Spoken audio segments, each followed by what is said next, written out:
Bismillahirrahmanirrahim. Wasari'u ila maghfiratin min rabbikum wa jannatin 'arduha as-samawati wal ardu u'iddat lil muttaqin. Dan bersegeralah kamu kepada ampunan dari Tuhanmu dan kepada surga yang luasnya seluas langit dan bumi, yang disediakan untuk orang-orang yang bertakwa. Sadaqallahul azim. Sadaqallahul azim. Maha suci Allah dengan segala firman-Nya. Semoga kita memahami tentang inti dasar dari ayat tersebut. Semoga kita mendapatkan kekuatan iman dan Islam sampai akhir hayat. Allahumma amin.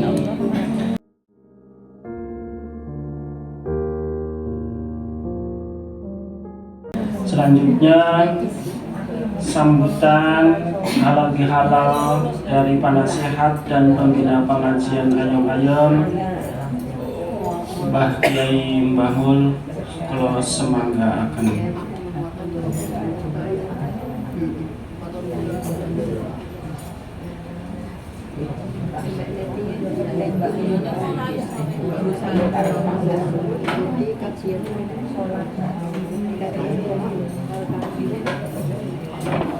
Assalamualaikum warahmatullahi wabarakatuh.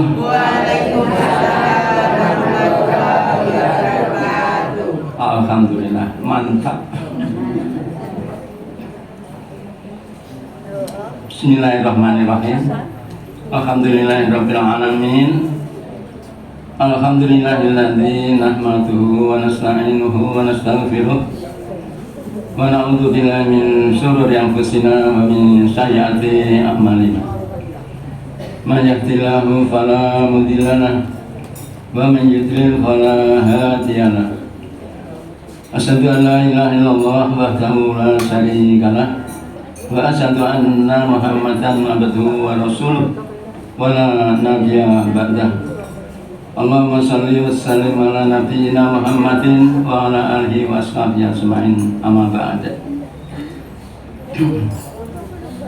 Nun sewu para matur sanipun ibu-ibu, bapak-bapak ingkang santun kinurmatan, kanggo rumiyin monggo kula dherekaken ngaturaken rasa syukur wonten sadarem Allah Subhanahu wa taala ingkang panjenenganipun boten nate wonten kendhat-kendhatipun anggenipun tansah maringaken sekadang kanugrahanipun dumateng kita sedaya.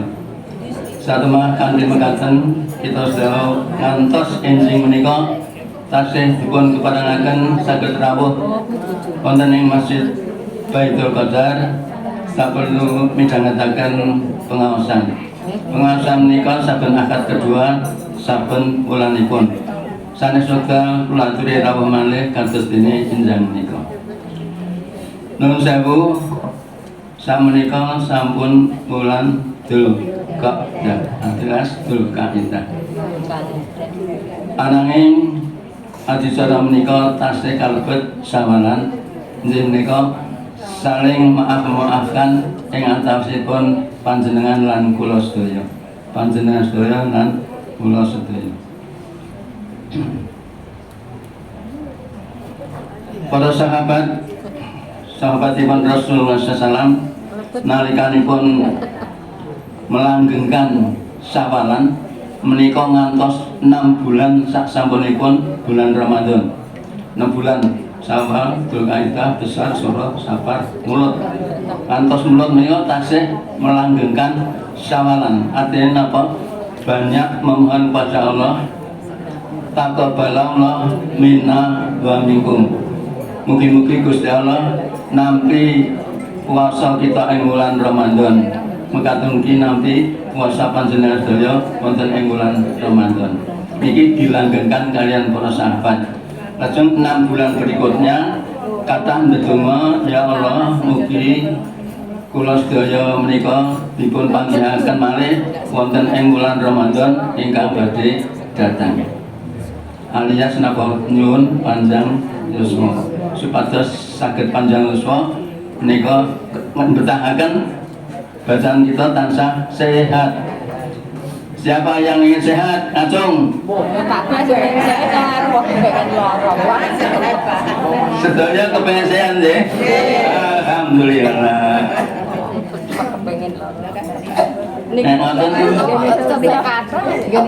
Monggo kula dherekaken bersemangat untuk sehat. Ditirokan nggih? Sehat. Sehat. Sehat. Sehat. Sehat.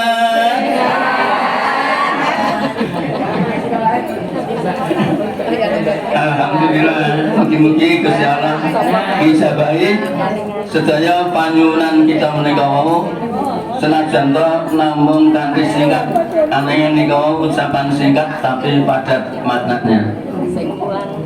Awit saking menika kepareng kula nyuwun pangapunten ingkang saged-sagedipun saking pengurus pengajian ayam-ayam ing mbok pilih ing wekdal ingkang sampun kepengker kata khilaf lan salah ingkang tumbantuk dumateng bapak-bapak lan ibu-ibu saestu sedaya pengurus pengawasan ayam-ayam nyuwun luturing samudra sami.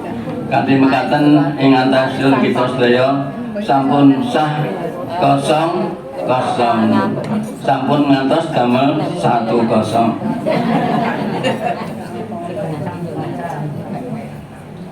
Kalau sampun dipun wasaken dening Mbak Yeni ayat Al-Qur'an ingkang magepan kalian Syawalan menika wasarimu ila magfirati min rabbikum wa jannatin 'arduha samawati wal ardu u'iddat lil muttaqin. Bersegeralah kamu sekalian niku sinten? Panjenengan sedaya, kita sedaya. Bersegera untuk apa?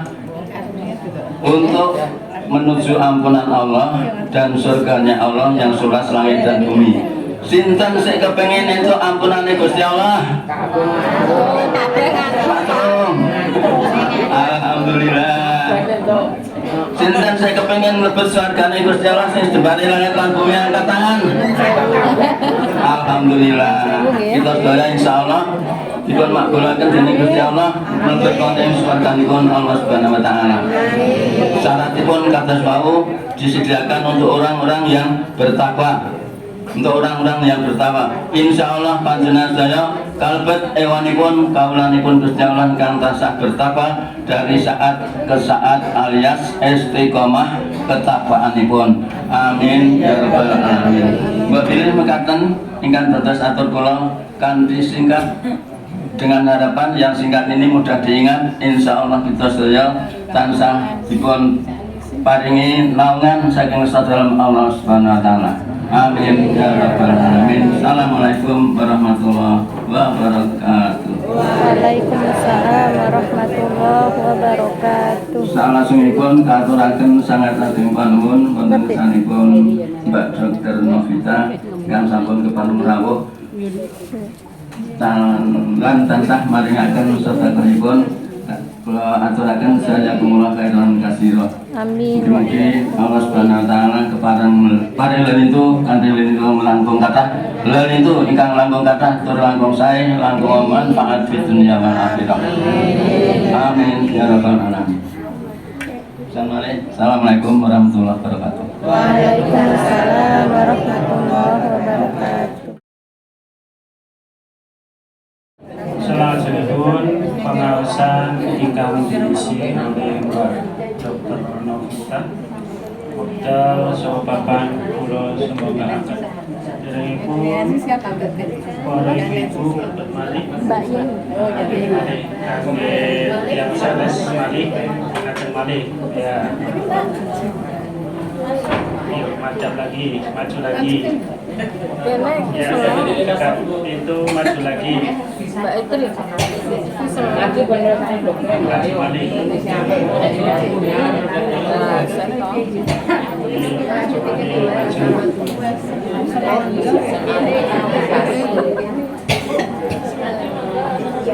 Sampun. Nih, monggo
Nenek pasang ngejak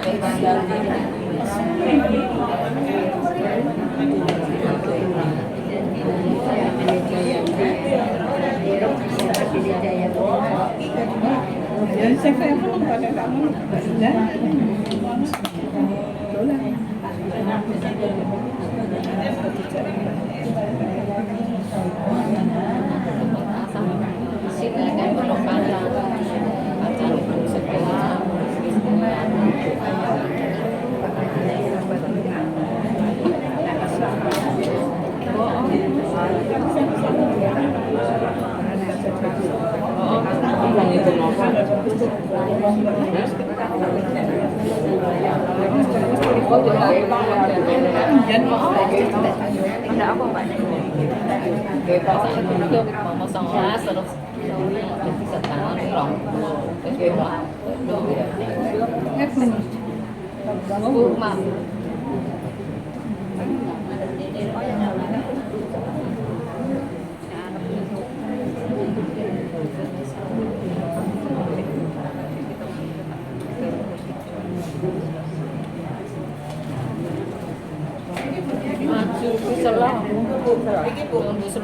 Sao vậy? Đây là của chị bạn.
Maju.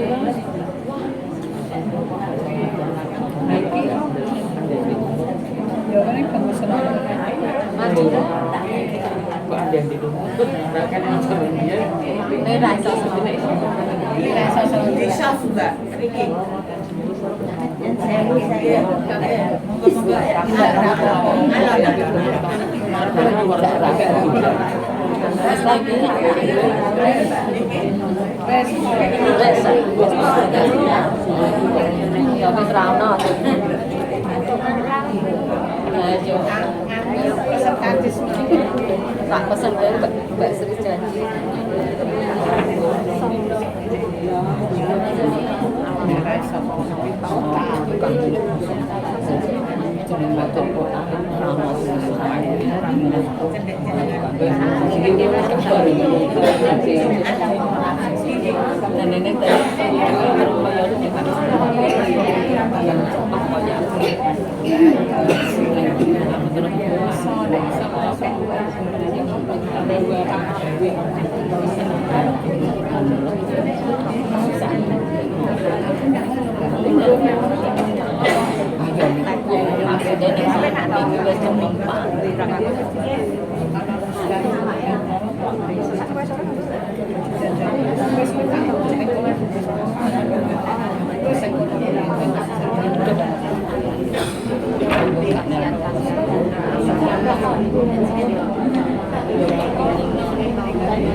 Posisinya mengono wis Pak. Bismillahirrahmanirrahim. Assalamualaikum warahmatullahi wabarakatuh. Waalaikumsalam warahmatullahi wabarakatuh. Alhamdulillahirabbil alamin.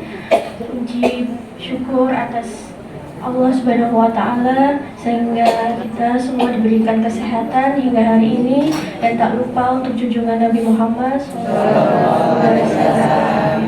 Sebelumnya perkenalkan, namaku Novita Dea. Alhamdulillah diberikan kesempatan untuk memberikan penyuluhan mengenai penyakit tidak menular yang mungkin ibu-ibu dan bapak-bapak banyak menemukan di masyarakat di sekitar sini. Ini mungkin sambil tidak perlu yang terlalu formal ya ibu-ibu ya bapak-bapak. Nanti monggo mau enten pertanyaan langsung mawon. Bismillah. Bismillah, kita mulai.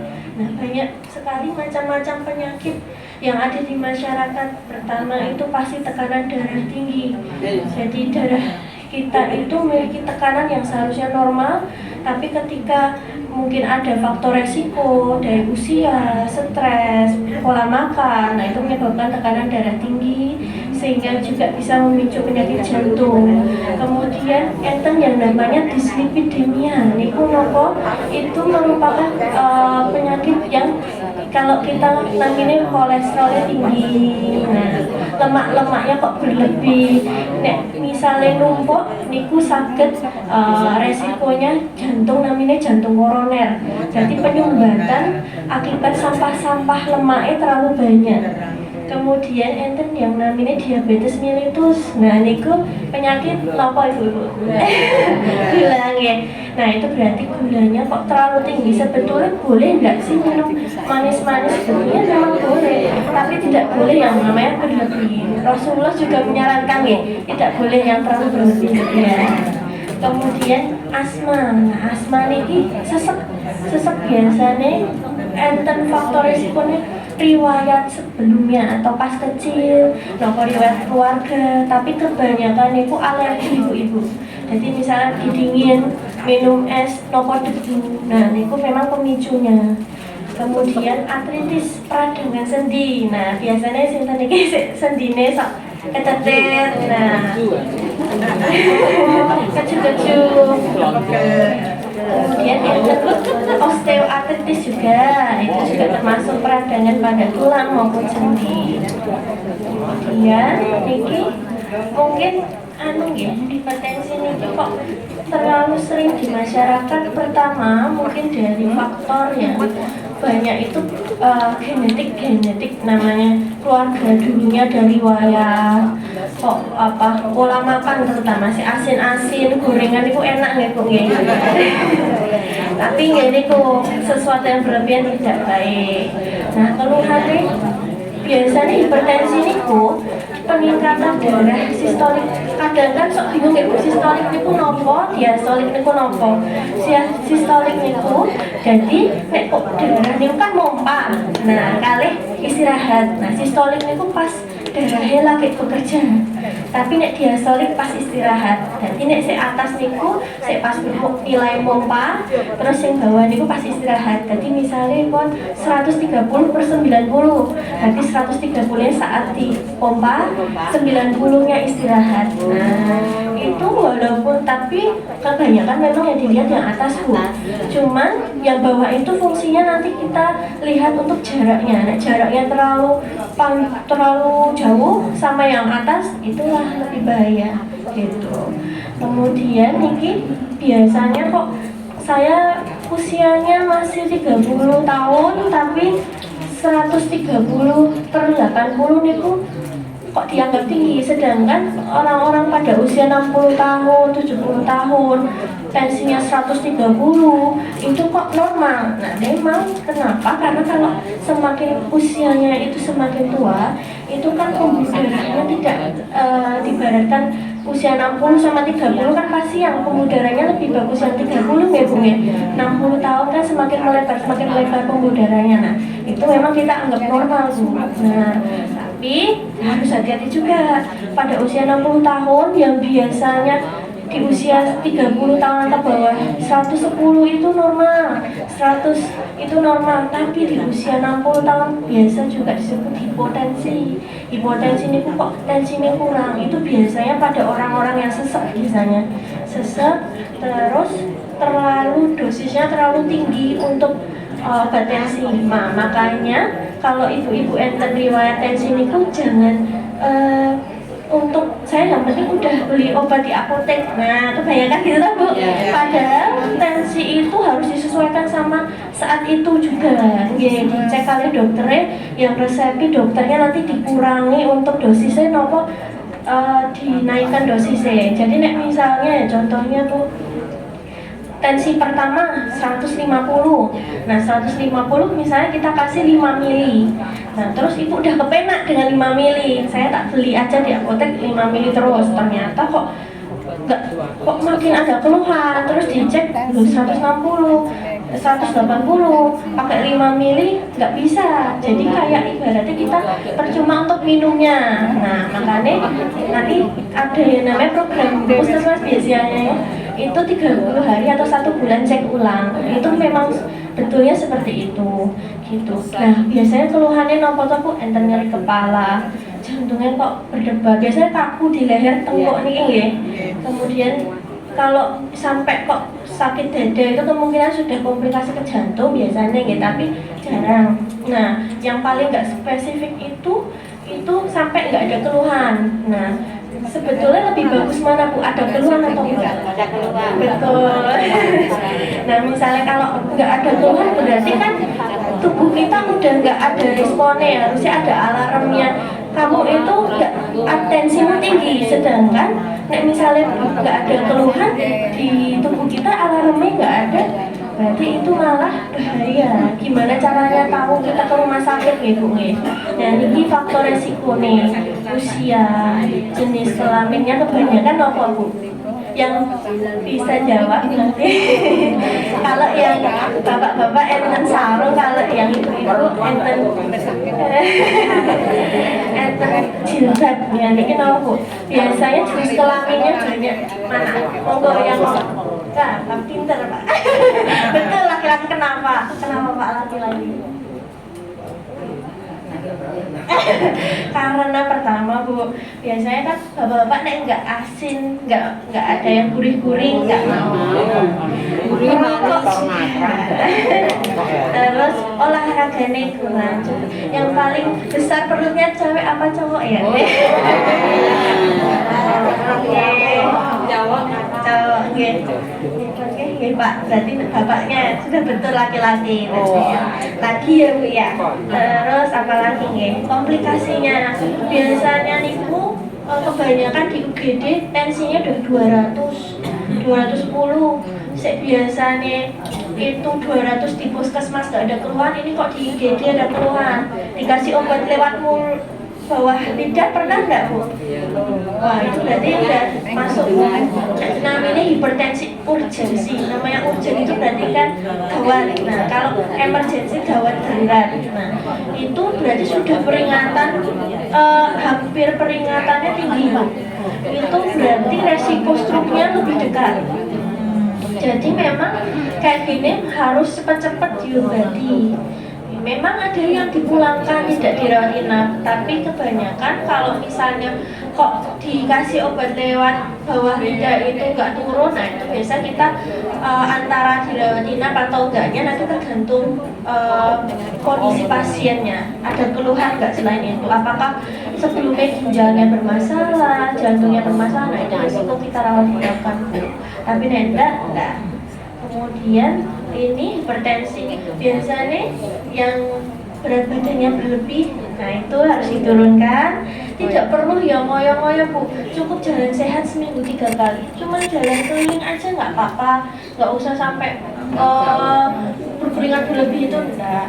Kemudian adanya kalau program pemerintah itu namanya DES ya Bu ya, diet rendah lemak, rendah garam. Nah itu memang kita itu harusnya pembatasannya itu 1 sendok teh. Tapi kalau udah yang tinggi-tinggi banget itu setengah sendok teh sehari gitu. Jangan 1 jam sekali.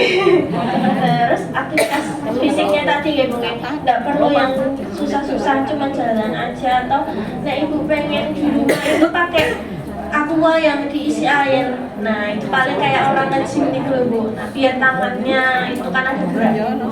Kemudian ya nggak ada yang alkohol juga ya Bu ya.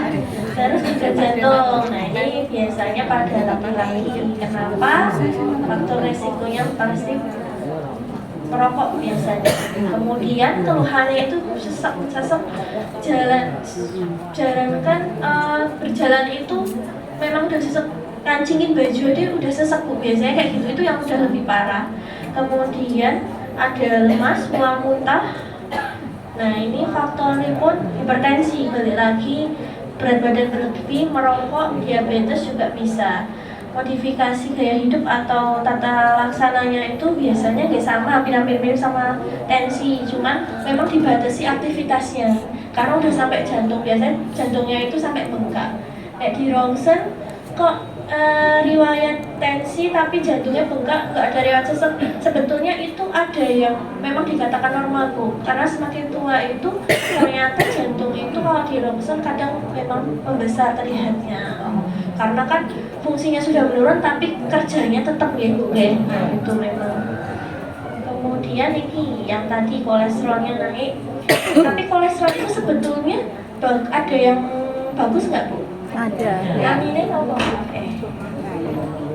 Antara yang LDL atau HDL? HDL. Siapa yang mau menjawab? HDL.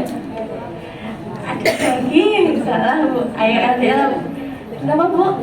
HDL betul. LDL itu malah lemak jahat Bu. HDL itu yang baik. Jadi sebetulnya kita tuh boleh nggak sih makan gorengan? Boleh, tapi harus pada batasnya. Betul. Faktor resikonya itu konsumsi yang lemak tinggi. Sebetulnya lemak tinggi ini ku nopo mawon. Biasanya enten nopo mawon. Betul. Santen. Tiga banget sih sinten sih mau yang mau menjawab. Saya santen. Pakai santen itu. Dua lagi Bu. Nopo mawon. Mending mau Bu. Nek senengane dhewe. Oke, 3. Oke.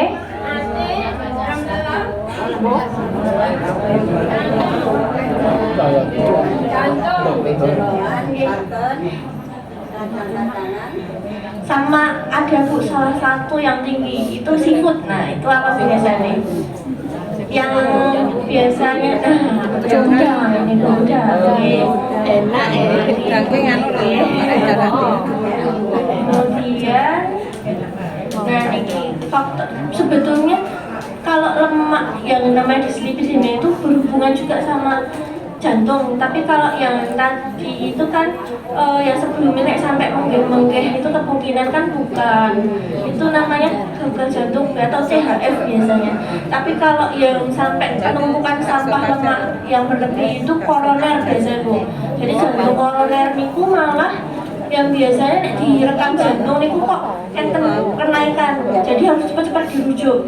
Itu namanya STEMI. Jadi STEMI niku enten sing aktivitas jantungnya itu terlalu tinggi yang diakibatkan oleh penumpukan dari sampah-sampah kolesterolnya tadi. Jadi memang harus, kalau nama bahasa ini di kateter. Nah, cepet-cepet namanya di PCI. Biasanya niku di rumah sakit tipe B ke atas gitu. Mau tanya ya. Merokok yang salah satu nih, usia 45 tahun bagi laki-laki, wanita di usia lebih dari 55 tahun. Mau tanya dokter. Oke, boleh. Bismillahirrahmanirrahim. Salam kenal dokter. Saya Umu Mafa, usia 37. Iya. Pertanyaan saya ini mungkin mewakili sebagian ya. Asam lambung yang sudah menjadi GERD itu apakah sebagaimana DM tidak bisa sembuh total tapi hanya bisa dikendalikan dengan makanan dan menjaga psikis? Jazakillah khairan. Assalamualaikum. Waalaikumsalam warahmatullahi wabarakatuh. Asam lambung apalagi sampai GERD itu sebetulnya tidak, kalau yang saya baca tidak masuk ke kriteria seperti yang kayak jantung, potensi. Asam lambung itu sebetulnya bisa kok disembuhkan, cuman memang harus dalam artian makan minumnya jangan sampai telat. Terlalu langsung cepat kenyang itu juga sebetulnya malah pemicu dia itu jadi begah. Jadi kadang nih sesek ternyata bersesek nih. Nah itu biasanya banyak pasien sesek ternyata dicek parunya normal, ternyata asam lambungnya yang naik. Kemudian kalau faktor utamanya itu kopi, pedas, kecut, santan, susu, coklat. Nah itu biasanya. Terus kalau misalnya pada kayak makan bubur jenang, ternyata memang itu kan bisa memang pemicu asam lambungnya juga kuat Bu. Gitu. Kalau untuk misalnya nggak bisa sembuh, insya Allah bisa, bukan yang harus dirutinkan. Makanya kalau ke dokter penyakit dalam itu biasanya kalau untuk pasien-pasien mah itu tidak rutinan, cuman pas ada keluhannya aja.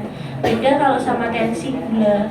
Tapi kalau misalnya udah sampai menjalar ke peradangan lambung yang terlalu tinggi, itu kita biasanya ceknya itu endoskopi, jadi masukin alat sampai ke lambung. Nah itu apakah sudah masuk yang terlalu kronis atau terlalu bahaya banget, itu memang butuh perawatan yang lebih detail juga Bu. Nah ini diabetes tipe biasanya kan berapa tipe Bu? Biasanya yang dua nih, yang paling banyak itu tipe 1 atau 2? Yang basah. Ya, siapa yang mau jawab? Ya. Tipe DM basah. Nah, tipe 1 atau 2? Aduh, 1 apa 2 ya? Nggak tahu dokter. Saya taunya kering sama basah karena ibu saya DM kering. Nggih. Ada yang bisa menjawab tipe 1 atau 2 mungkin Bapak atau ibu-ibu, karena nanti ibu yang paling aktif. Mae DM kering. Siapa? Makanya nggak begitu terlalu kalau DM basah ya. Salah, itu kan 2 ya. Yang paling banyak. Kalau yang 1 itu terjadi biasanya pada usia muda Bu, anak-anak yang biasanya lahir dengan gula darah tinggi itu biasanya sudah pakai insulin. Sedangkan kalau diabetes tipe 2 itu belum tentu langsung insulin, kita pakai obat minum dulu. Nah, ini keluhannya sering makan, kok saya sering makan ya, sering lapar, sering minum, pas pipis di malam hari. Atau kalau tipe DM itu memang bisa, kalau kurus banget, kalau gemuk ya memang gemuk ya. Nah, tapi kebanyakan itu penurunan berat badan biasanya. Terus kesemutan, mata kabur. Kalau sampai mata kabur kita harus ke dokter spesialis mata Bu. Yang ditakutkan adalah retina. Retina itu kan pusat penglihatan. Kalau sampai yang namanya retinopati DM, nah itu harus pakai obat dari spesialis mata. Jadi sudah terkena saraf penglihatannya. Sama nih, rata-rata faktor resikonya usia, dari tensi, kemudian tinggi. Biasanya kalau gula darah dicek gula darah puasa itu nggak boleh makan berapa jam? Ada berapa sampai berapa jam? Yang mau jawab atau bapak-bapak?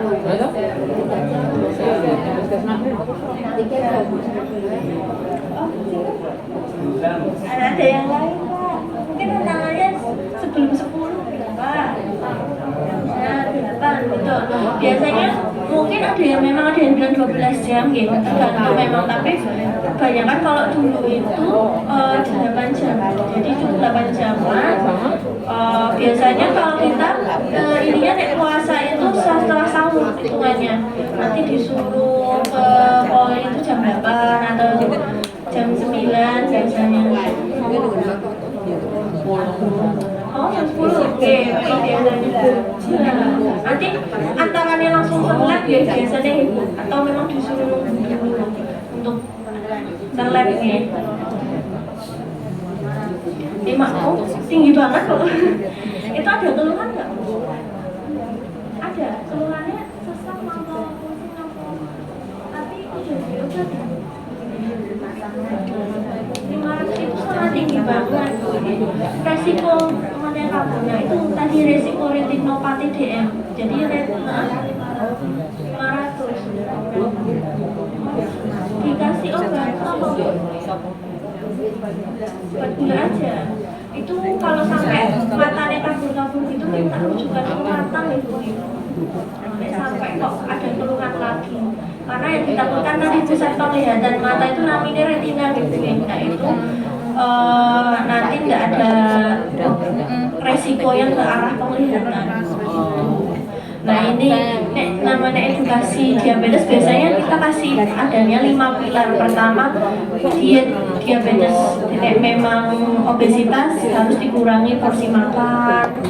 terus untuk kontrol rutin, cek gula, harus minum obat-obatannya rutin, aktivitas fisiknya.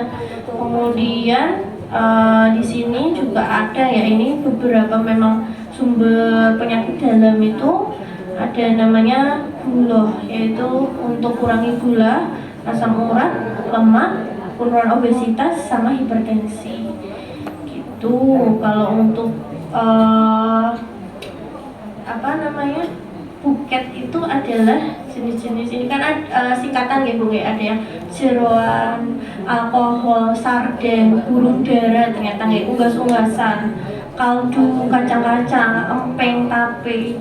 Kemudian kalau yang kolesterol itu sebutannya tepung CS2, telur, keju, kepiting udang, kerang, cumi, susu sama santan.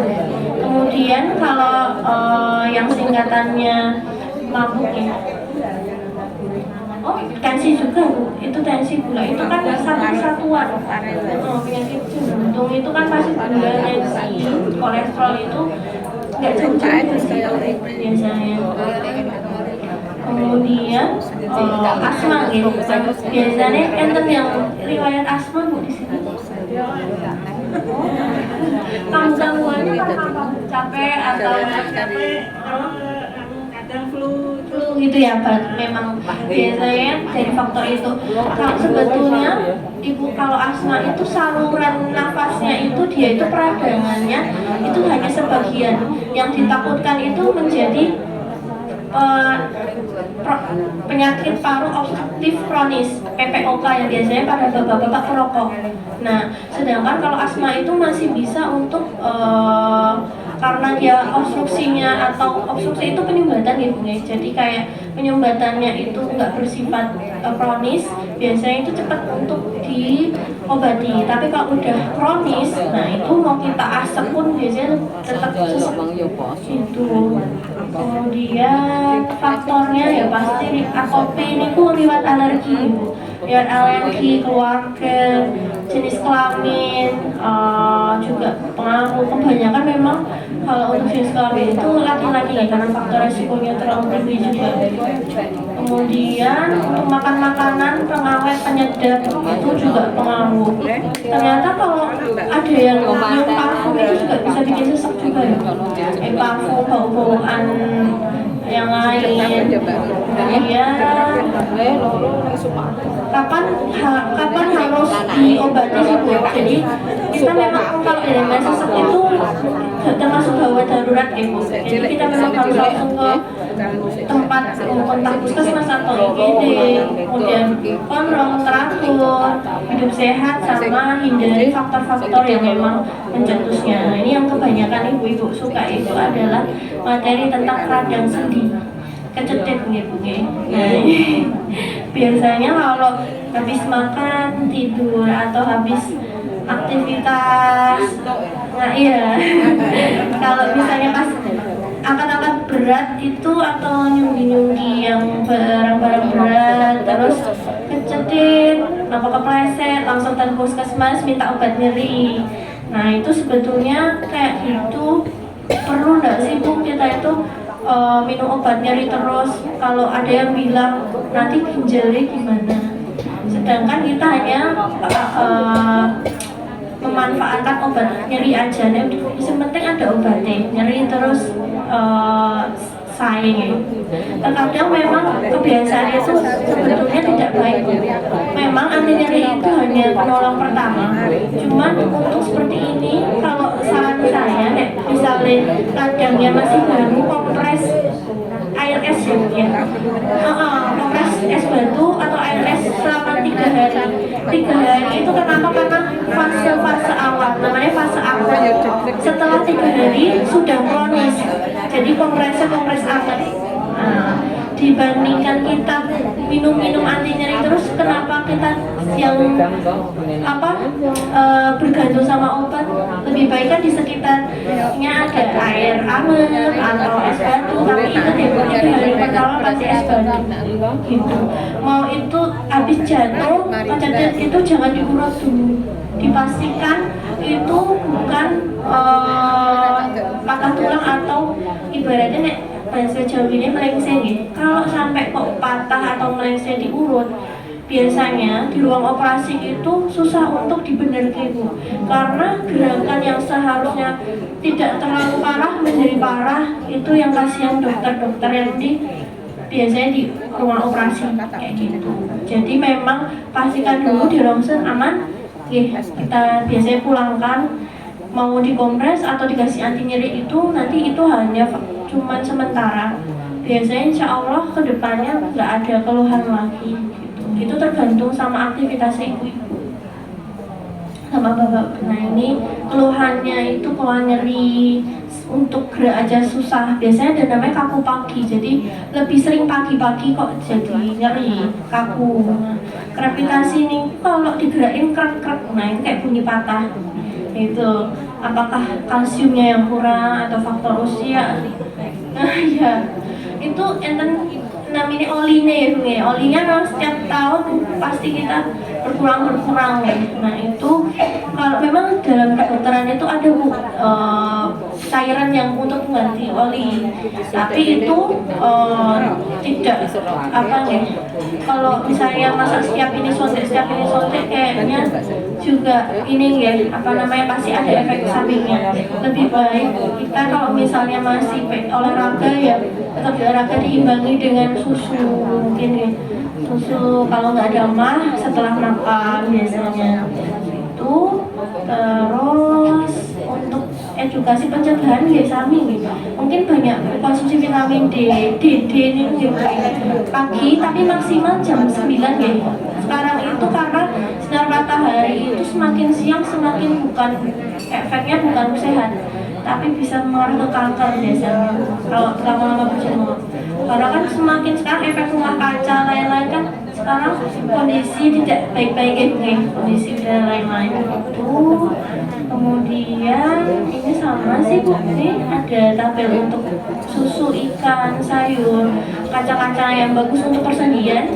Ini nanti nek mau di share juga boleh. Nanti ini ada kandungan apa aja yang fokus kan biasanya di puskesmas pusing ya. Terus maame nopo, unjuke nopo. Nah ini di sini sudah saya buatkan ya Bu ya. Kemudian ini sudah mungkin ada pertanyaan bagi Bapak.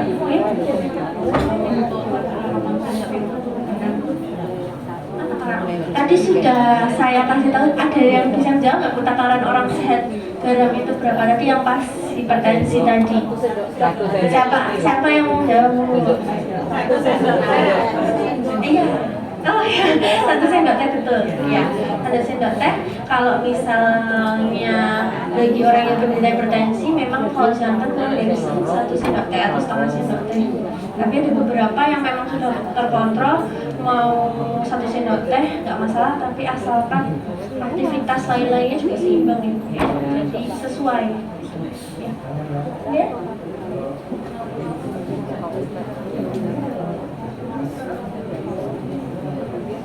Iya betul. Jadi kalau obesitas hipertensi itu saling berkait. Jadi kalau pembuluh darah normalnya kan kayak selang ya, dia elastis ya Pak ya. Tapi kalau misalnya berat badannya berlebih kan kedesak sama lemak. Jadi dia nggak elastis, jadi kaku nantinya. Nah nanti kalau misalnya cadangan kan jantung kan setiap hari setiap detik mompa ya Pak. Kalau setiap kali memompa kok pipanya atau pembuluh darahnya itu kaku, nanti jadinya pecah. Gitu. Jadi kebanyakan kenapa pada penyakit stroke lain-lain itu obesitas itu utama, nomor 1 juga pengaruh. Gitu. Karena ya itu tadi jadinya pembuluh darah yang nggak elastis karena kedesak lemak, numpuk-numpuk, kaku, nah itu. Ya. Cara menurunkan gula itu banyak Pak. Itu tadi ada pilar ya namanya pilar. Ini enten singkatannya juga. Ini namanya gula. Jadi gula itu konsumsi gulanya pasti dikurangi ya Pak ya. Terus urat. Nah, batasi Just Bucket itu ada apa panjangannya, jeroan, alkohol, sarden, huru darah, unggas, kaldu, kacang-kacangan. terus lemak ya. Lemak itu ada telur, keju, kepiting, lain-lain ya Pak ya, isinya ada. Terus ada namanya juga kalau yang atas itu sebetulnya yang paling kebanyakan dari Kemenkes itu yang dulu pas zaman 2020-an ke bawah itu pakai 5 Pak. Jadi diet dulu kalau obesitas olahraga. Terus kalau makan makanan itu sebetulnya pisang itu kalau pada penyakit gula itu tidak disarankan. Betul. Ya itu. Bapak biasanya minum obat gula protein? Oh nggak pernah. Cek terakhir berapa Pak? Nah itu bahaya Pak. Kenapa enggak? Nah kebanyakan kalau memang ini Pak, kebanyakan orang kalau nggak ada keluhan terus nggak minum obat ya Pak ya, disangkanya itu baik-baik aja, tapi itu malah yang bahaya Pak, yang nggak kerasa itu malah yang bahaya. Yang malah yang bagus itu kalau kita kerasa kayak keluhan. Nah, jadi kalau kerasa kan berarti sinyal atau alarm tubuhnya, tapi nek enggak itu bahaya. Nanti takutnya tiba-tiba kok jadi.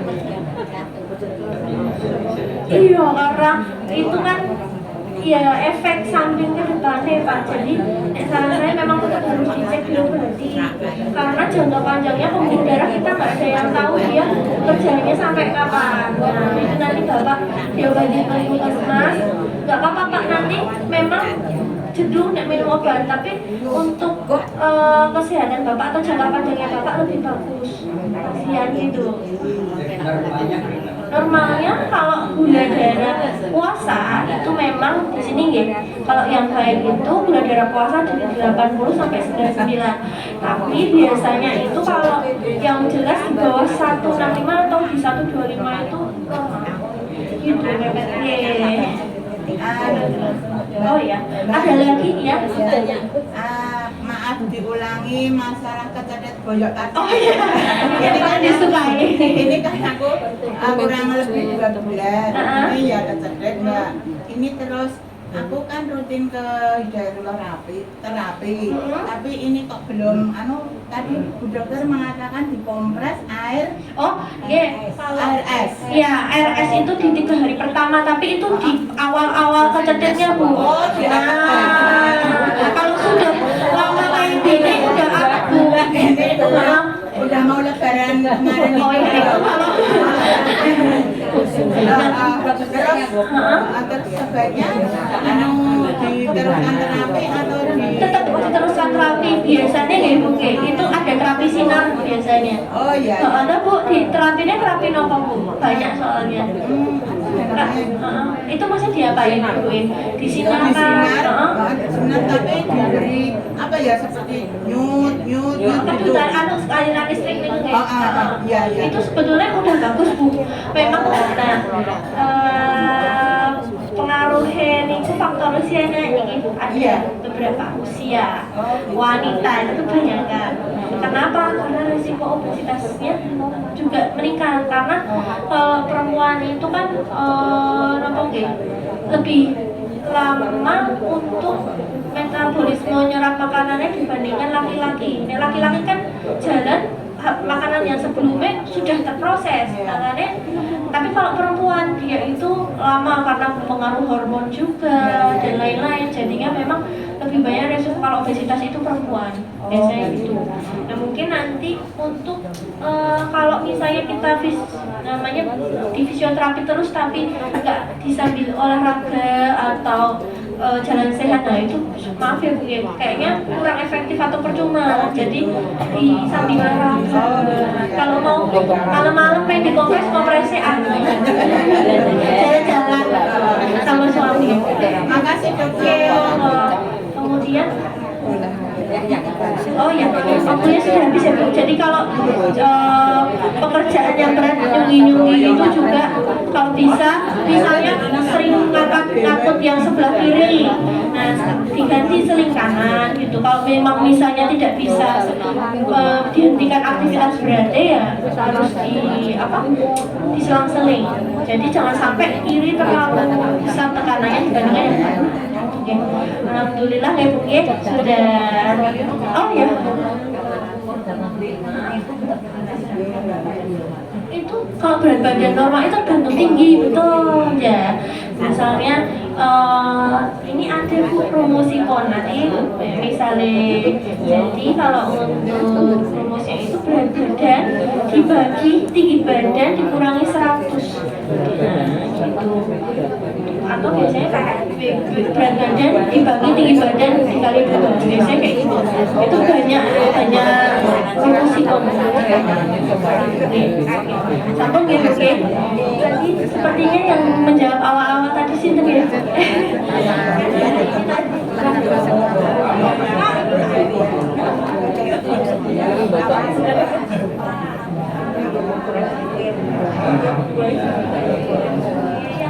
Tadi kayaknya yang menjawab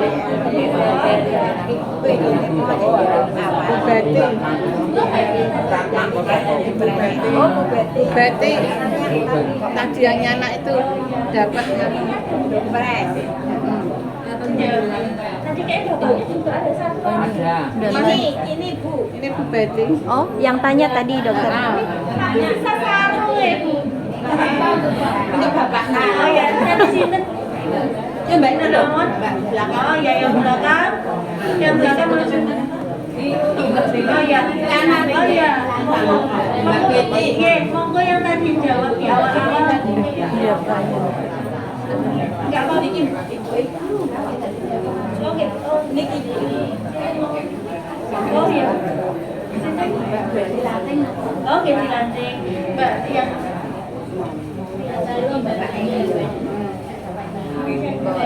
Betty. Mbak Betty kalau belum untuk Mbak Betty. ini masih ada satu sarung, mungkin ada satu pertanyaan lagi ya. Apa ya yang susah ya? Oh, Yang baru sembako juga dokter Novita. kasihan ya Pak. Ini siang ya gue. Yang paling gampang aja deh Bu. 3 faktor penyebab utama penyakit jantung. Tapi Pak Noko itu terserah. Siapa yang masuk? 3 penyebab aja.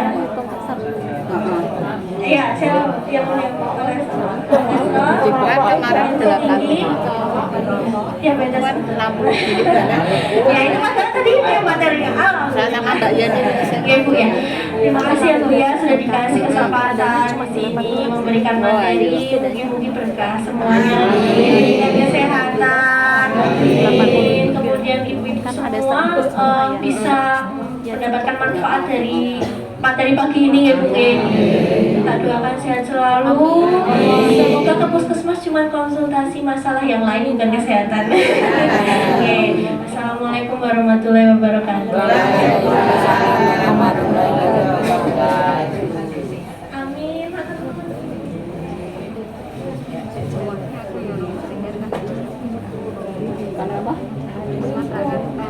Mungkin dono.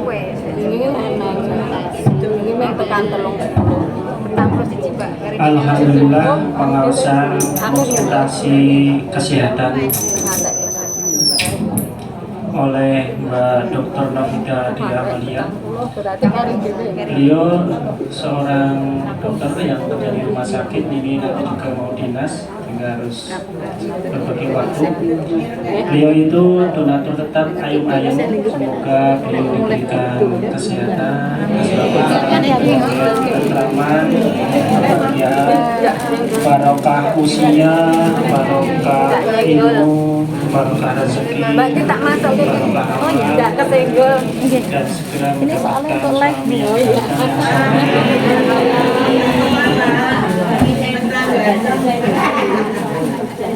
Mudah-mudahan beliau diberikan keberkahan di dunia. Jelasipun pengumuman tentang donatur ayam-ayam bulan Mei. Yang pertama, Ibu Hajayati, Lokaloka Jaya Elektronik, HT27, sejumlah 250.000. Kemudian Bapak Amin Terapi MTS RT 23 150.000. Yang ketiga, nah ini beliau Pak Dr. Novita, di Amalia ini juga donatur tetap yaitu 200.000 dan paket sembako buat jamaah Ayum-Ayem itu dari Mbak Dokter, Masya Allah ya. Kemudian ada Mbak Dia Warto 2 kop, Bapak Eko Pamiluhono RT 23 yaitu roti bunga waru, dan Ibu Fatimah RT 27 4 pak kerupuk. Untuk selanjutnya ibu-ibu duduk di tempat, nanti menu bakso akan dibawa ke lokasi sini. Jadi buat itu saat tidak kemana-mana nih, tetap di lokasi. Nanti jamuan makan siang akan duduk di sini. Mohon untuk mengkondisikan agar tertib, yang rapi, tidak tumpah. Demikian kurang lebihnya dari saya. Aturakan syukran jazakallah barakallahu fiik atas semuanya, atas kehadirannya Bapak Ibu pengajian Ayum-Ayem. Kami aturkan syukran jazakillah kepada Mbak Dr. Novita yang telah berkenan hadir sebagai pembicara tentang konsultasi kesehatan yang sangat bermakna. Saya tunggu nanti satu saat datang lagi, setuju Ibu? Jadi kita tunggu season keduanya di bulan-bulan yang akan datang dengan konsultasi Mbak Dr. Novita di Amalia. Sekian dari saya, kurang lebihnya mohon maaf. Billahi wa taufiq. Wassalamualaikum warahmatullahi wabarakatuh.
Apa?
Assalamualaikum.